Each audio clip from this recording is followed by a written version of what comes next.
नमस्कार, खमा गणी, जय श्री कृष्णा। आज हम बातचीत करेंगे हमारी नक्षत्रों की श्रृंखला के 22वें नक्षत्र श्रवण नक्षत्र के बारे में। अब देखिए, सबसे पहली बात आती है, श्रवण का अर्थ होता है सुनने की शक्ति। यानी जो चीज हम अपने कान से सुनते हैं वो शक्ति हमारे अंदर कितनी है, यह बात हमें स्वर्ण नक्षत्र बताता है। ये जो नक्षत्र है, इस नक्षत्र के भी 4 चरण होते हैं और इस नक्षत्र के चारों चरण मकर राशि में आते हैं। और इस नक्षत्र का देवता जो है वो विष्णु है और इस नक्षत्र के स्वामी बनते हैं चंद्रमा। अब देखिए, जो स्वर्ण नक्षत्र वाले जो लोग होते हैं, सामान्य रूप से देखा जाए तो ये शॉर्ट हाइट वाले लोग होते हैं। इनका रंग भी मीडियम होता है। लेकिन अगर ये लोग अपने अंदर चंद्रमा की पॉजिटिव ऊर्जा को ग्रहण करते हैं तो ये ऊर्जा इनको जीवन के अंदर शीर्ष तक पहुंचा देती है। क्योंकि चंद्रमा मन का, मेडिटेशन का, चिंतन का और व्यापार का कारक है। अगर इसकी पॉजिटिव ऊर्जा का इन्होंने भरपूर प्रयोग किया तो ये अपने आप को समाज में प्रतिष्ठित कर लेते हैं और इनके अंदर सोचने समझने की बहुत ज्यादा शक्ति पाई जाती है।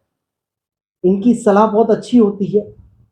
ये लोग कभी भी किसी का बुरा नहीं चाहते हैं कि चंद्रमा मन का कारक है तो पॉजिटिव ऊर्जा है उसकी, तो मन से ये बहुत ही मृदु होते हैं, बहुत ही कोमल होते हैं। और इनकी वाणी की तरफ अगर मैं ध्यान दूं तो हमेशा ये मृदुभाषी होते हैं, क्योंकि इनका गण भी देवता है। और ये जो राशि है वो एक वायु तत्व वाली राशि बनती है इस नक्षत्र में। तो अब आप देखिए, इस नक्षत्र का तत्व हो गया वायु और देवता इसका गण हो गया। अब देखिए इसके अंदर क्या है, ये जो नक्षत्र है, इस नक्षत्र के अगर हम सिंबल की बातचीत करें तो हमें 3 पैर दिखाई देते हैं। जो पैरों के जो चिन्ह होते हैं वो 3 पैरों के चिन्ह दिखाई देते हैं। इसके ऊपर एक कथा भी आती है, आप लोगों ने कई बार पढ़ी भी होगी और सुनी भी होगी, राजा बलि की कथा। राजा बलि बहुत ही शक्तिशाली राजा थे और बहुत ही दानवीर राजा थे। उनकी शक्ति और दानवीर को देख करके इंद्र का सिंहासन भी हिलने लगा था और उन्होंने इंद्र को सिंहासन से हटा करके वहां से स्वर्ग से भगा दिया। सभी देवता लोग भगवान विष्णु के पास गए और उनसे प्रार्थना करी। तो भगवान विष्णु उस समय वामन का अवतार लेकर के राजा बलि के सामने आए। यद्यपि शुक्राचार्य उनके गुरु थे राजा बलि के, और उनको ये सारी बात पता थी।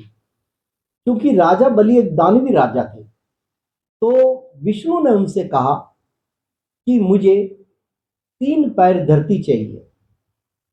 तो राजा बलि इसके लिए तैयार हो गए। तो पहले पैर में भगवान विष्णु ने वामन अवतार धारण करके सीधा कवर कर लिया पूरी अर्थ को, पृथ्वी को। दूसरे में आकाश को कवर कर लिया। अब उन्होंने कहा कि मैं अपना तीसरा पैर कहां पर रखूं। तो राजा बलि ने कहा कि आप मेरे सिर के ऊपर अपना तीसरा पैर रखिए, और वो पाताल में चले गए। लेकिन भगवान विष्णु ने प्रसन्न होकर के उनको पाताल का राजा बना दिया। तब आप देखिए, ये बलि की कथा हमारे सामने आती है। अब चंद्रमा से गवर्न होने वाले इस स्वर्ण नक्षत्र के जो लोग होते हैं, इन लोगों के अंदर दया की भावना बहुत ज्यादा होती है और समाज के अंदर अपनी दया और अपने अच्छे व्यवहार और अपने अच्छे विचार के कारण ये अपना एक अच्छा स्थान तो बना लेते हैं। अब देखा जाए तो ये लोग बहुत ही अच्छे सलाहकार होते हैं, क्योंकि इनकी सलाह में कभी भी कूटनीति नहीं होती है। इनकी सलाह हमेशा साफ सुथरी और मन को लुभाने वाली होती है, जिससे हर व्यक्ति इनकी बातों को सुन करके। अब देखिए, इनके बारे में एक बात और आती है। मैंने कहा था कि इनके अंदर चंद्रमा की शक्ति होती है। चंद्रमा की अगर ये पॉजिटिव पावर को अपने लिए काम में लेते हैं तो ये अच्छे व्यापारी बन जाते हैं। व्यापार के अंदर अक्सर देखा गया है कि लोगों को गुस्से भी आते हैं, उतार चढ़ाव भी देखने को मिलते हैं, लेकिन फिर भी अपने आप को बैलेंस करके चलते हैं। इनकी सबसे बड़ी विशेषता ये होती है कि ये ईश्वर में विश्वास करने वाले लोग होते हैं। ईश्वर के प्रति इनकी पूर्ण आस्था होती है और अपने माता और पिता के अच्छे भक्त होते हैं, उनका बहुत सम्मान करते हैं, अपने से बड़ों का भी सम्मान करते हैं। अब देखिए इनका भाग्य उदय 30 वर्ष की आयु के पश्चात होना प्रारंभ हो जाता है। तो ऐसी करके इनके जीवन के अंदर भाग्य की कोई समस्या नहीं। और वैवाहिक जीवन की अगर मैं बातचीत करूं तो इनका वैवाहिक जीवन बहुत अच्छा होता है। इनका जीवन साथी इन्हीं के अनुसार इनको इनकी विचारधारा को समझने वाला मिलता है और इन दोनों के बीच में बहुत अच्छी कंपेटिबिलिटी देखने को मिलती है।